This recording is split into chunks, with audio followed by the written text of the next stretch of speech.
मोदी भाई खटाखट खटाखट खटाखट 400 पार करेंगे और ये लोग फटाफट फटाफट फटाफट यहाँ से निकल जाएंगे। ये आरक्षण निकाल भी देना चाहते हैं और दिल से, जान से, खून से कॉन्स्टिट्यूशन का रक्षण करना चाहते हैं। राहुल भैया की पढ़ाई में कहीं तो गड़बड़ हो गई है। ये मैं कह रही हूँ, ये लोग भोकला गए हैं। सुनो भाइयों, या प्रधानमंत्री जी का अपना मेडिटेट करने का, ध्यान करने का हक भी निकाल के फेंकना चाहते हैं। तो मैं रमजान के तहत हजरत अली साहब के जुलूस में गई, उसका तो किसी ने कोई हमारे हिंदू भाई कंट्रोवर्सी नहीं किया ना। अगर जिन जिन गड़बड़ों के वजह से अगर इधर इधर होता है तो हम कोर्ट तक जाकर फिर से हल निकाल के रहेंगे, लेकिन इसी साल हैदराबाद हमारा होकर रहेगा। जाग गया भारत देश, जाग गया भारत देश, अब नहीं चलेगा ये सब यहाँ पर। बस हम कहना चाहते हैं कि हम बहुत भाग्यशाली है कि काशी के नगरी में हैं हम, और बाबा शंकर भगवान काशीनाथ का आशीर्वाद भी है हमारे लिए, क्योंकि जैसे हम आए तब से यहाँ के लोगों का प्यार और यहाँ के लोगों का स्नेह इतना है कि हम, ऐसा लग रहा है हम अपने मायके आए हैं, कोई दूसरे जगह है नहीं। इतना प्यार और इतना जोश, जिस प्रकार से सूरज का गर्मी ऊपर निकलते जा रही है, इतने ही इनके अंदर ऊर्जा प्रधानमंत्री के लिए बढ़ता जा रहा है। बस हम क्या कहें। आप लगातार जो है जनता से मुलाकात कर रही है, काशी में पिछले दिनों से आप हैं। अब की बार 400 पार पीएम का स्लोगन, और दूसरी तरफ दो युवा नेता अखिलेश और राहुल खटाखट खटाखट खटाखट। भैया इनका कहने का मतलब है मोदी भाई खटाखट खटाखट खटाखट 400 पार करेंगे और ये लोग फटाफट फटाफट फटाफट यहाँ से निकल जाएंगे।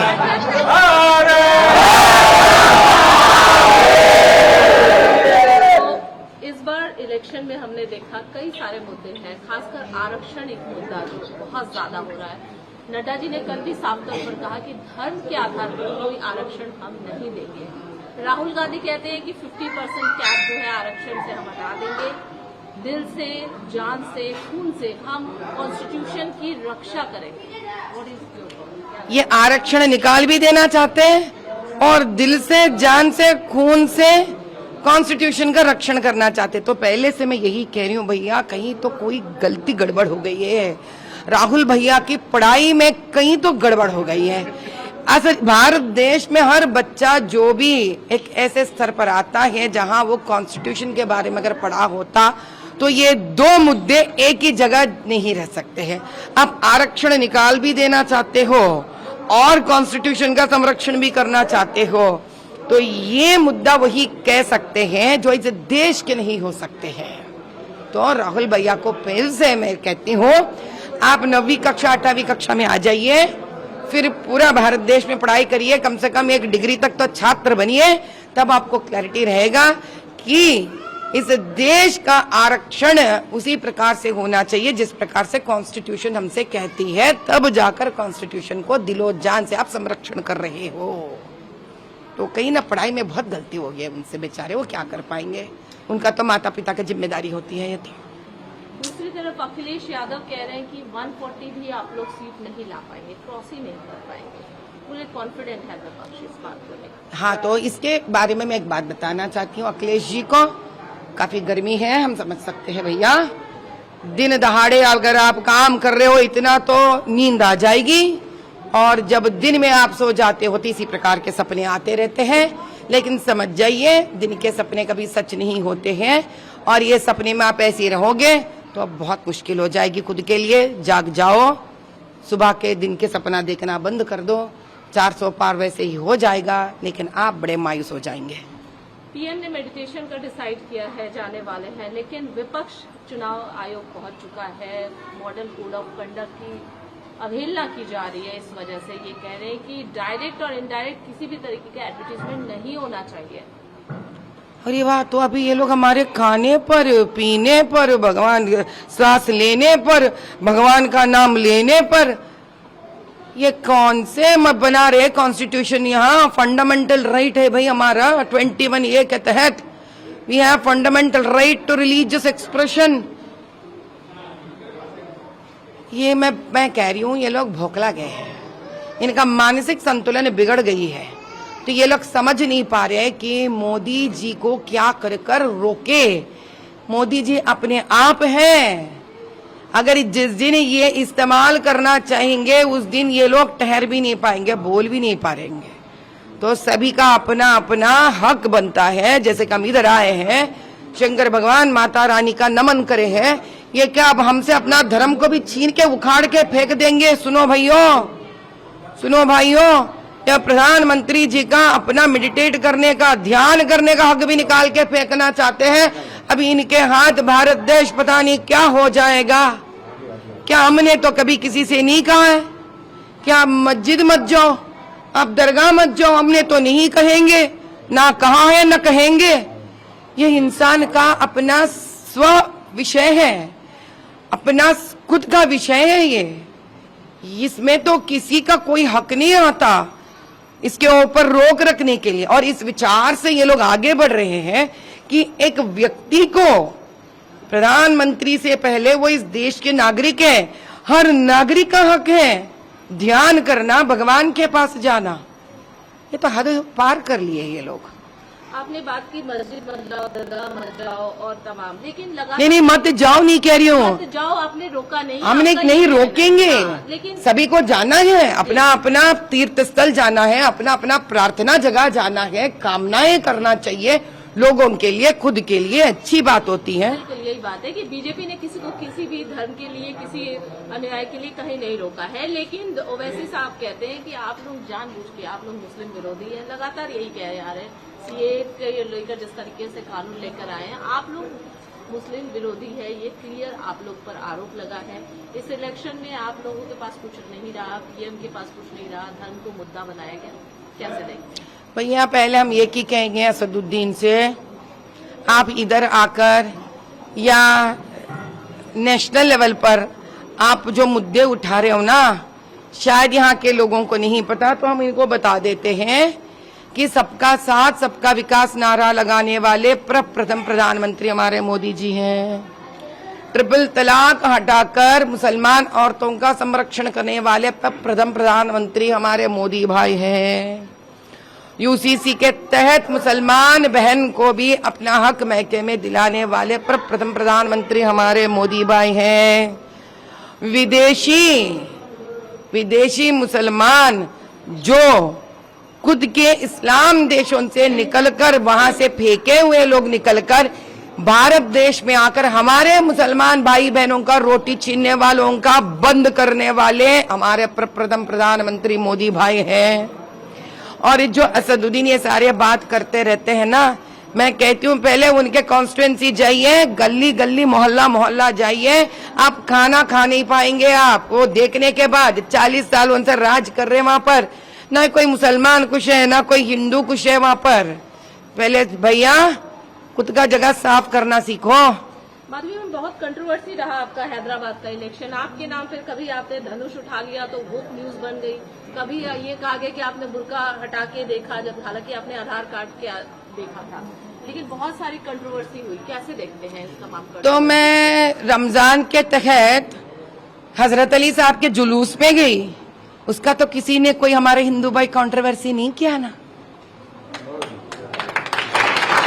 ये है हिंदू, किसी ने कंट्रोवर्सी नहीं किया है। हम गए थे चार मीनार के बीचों बीच मदीना चौरस्ता में, रमजान के वक्त हजरत अली साहब का जुलूस में हम थे। किसी भी हिंदू ने उसके ऊपर एक भी बात नहीं की, शब्द कही, ना किसी भाजपा के कार्यकर्ता ने कही, ना हमारे किसी नेता ने कही। यह है सनातन धर्म, हम सबको अपनाते हैं। ये और वहां पे और वहां हमको न्योता देने वाले अपने शिया भाई हैं, वहां हमको न्योता देने वाले हमारे शिया भाई हैं। तो भैया मैं बताती हूँ, ये असदुद्दीन जो है ना, ये लोगों को डर लगने लग गया क्योंकि उनके नीचे का जमीन खींच लिया जाएगा, क्योंकि मजहब के नाम पे ये देश नहीं चलेगा। ये सबका साथ सबका विकास के नारे पे देश ये चलेगा। इसी से डर जाते हैं ये लोग, तो बार बार बार बार ये मुद्दा उठाकर वो लोग समझते हैं खुद का मुसलमानों का वोट्स पोलराइज करेंगे, लेकिन ये ऐसा नहीं होगा, क्योंकि आज इस देश का मुसलमान जान गया है, भारत देश का हर मुसलमान ये बात जान गया है कि वो भी इस भारत माता का बच्चा है जितना इस हिंदू इस भारत माता का बच्चा है, और इन दोनों का हर प्रकार का संरक्षण करने वाले बड़े भाई हमारे नरेंद्र मोदी जी है।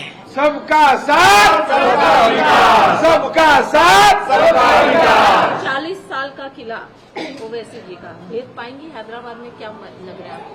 कितनी कॉन्फिडेंट है आप? हम 100% कॉन्फिडेंट है। अगर जिन जिन गड़बड़ों के वजह से अगर इधर इधर होता है तो हम कोर्ट तक जाकर फिर से हल निकाल के रहेंगे, लेकिन इसी साल हैदराबाद हमारा होकर रहेगा।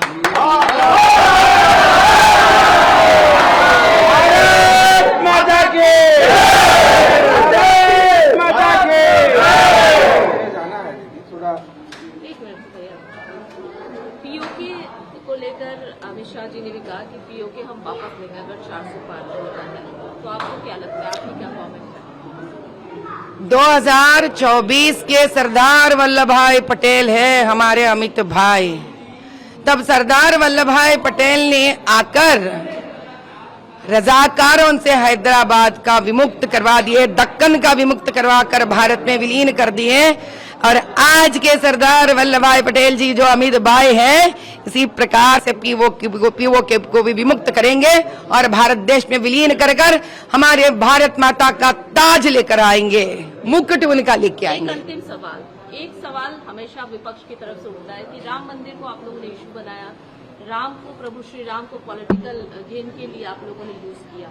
एज यू आर ऑल्सो, आप एक हिंदुत्व लीडर के रूप में जिस तरीके से आप उभर रहे हैं, आपका क्या कहना है इस पूरे मामले में? हिंदुत्व लीडर बोल रहे हैं आप, तो किसी न किसी मजहब में तो मुझे जन्म लेना पड़ेगा ना, तो कौन सा मजहब में लेने के बाद आप बोलोगे मजहब का नाम नहीं लोगे मेरे साथ, बताइए। आज का ये भी पाप हो गया हमारे लिए कि हम हिंदू जन्म लिए, बार बार हिंदुत्व हिंदुत्व हिंदुत्व बोलते हैं आप। तो अमीर के पास जाके बोलिए आप अमीर है, अमीर है, अमीर है, अमीर है, तो गरीब के पास भी जाके बोलिए आप गरीब है, गरीब है, गरीब है, गरीब है। कम से कम बच्चा जो बेचारा गरीब दलदल में है पूरा भारत देश और विश्व जानेगा। अरे यार, ये तो गाली का जैसा हो गया हिंदू बनना। क्या हिंदू हिंदू हिंदू हिंदुत्व? आप पूछिए हमसे, हमारे नाम से, माधवी जी आप क्या समझते हैं इसके बारे में? हम तो किसी मुसलमान के पास जाके नहीं कहते मुसलमान है, मुसलमान है, मुसलमान है, मुसलमान है। ये क्या मजहब का नाम लेकर इंसान का आप इतना तौहीन कहते हैं ना, आप नीचे गिरा रहे इंसान को। भाई हम आपसे एक ही बात कहते हैं, जिस दिन ये लोग बाबरी मस्जिद का मुद्दा उठाए, जिस दिन ये लोग ज्ञान वापी का मुद्दा उठे, तो ये लोग पॉलिटिक्स नहीं बना रहे थे उस मुद्दे से। कौन तोड़ा है इन मंदिरों को? कोई अपना मुसलमान तो नहीं तोड़ा। इस भारत देश में जन्मा मुसलमान तो नहीं तोड़ा, क्योंकि कभी भी भारत देश में जन्मा मुसलमान नहीं करेगा ये काम। ये क्या उस विदेशियों ने, मुगलों ने, आप उनका साथ देते हो? क्या है असद का दर्द, तकलीफ मुझे समझ में नहीं आता। खुद के मुसलमानों को, खुद के कौम के लोग यहाँ बढ़ नहीं रहे हैं, पढ़ाई नहीं हो रही है, नौकरियां नहीं है, लोगों को लड़के यहाँ दल में है, इनके बारे में सोचना नहीं होता आपको? बार बार आप रोहिंग्यों के बारे में बात करते हो, पाकिस्तान से टेररिस्ट के बारे में बात करते हो, मुगलों के बारे में बात करते हो। जाग गया भारत देश, जाग गया भारत देश, अब नहीं चलेगा ये सब यहाँ पर। For more of such videos, do like, share and subscribe to ET Now Swadesh.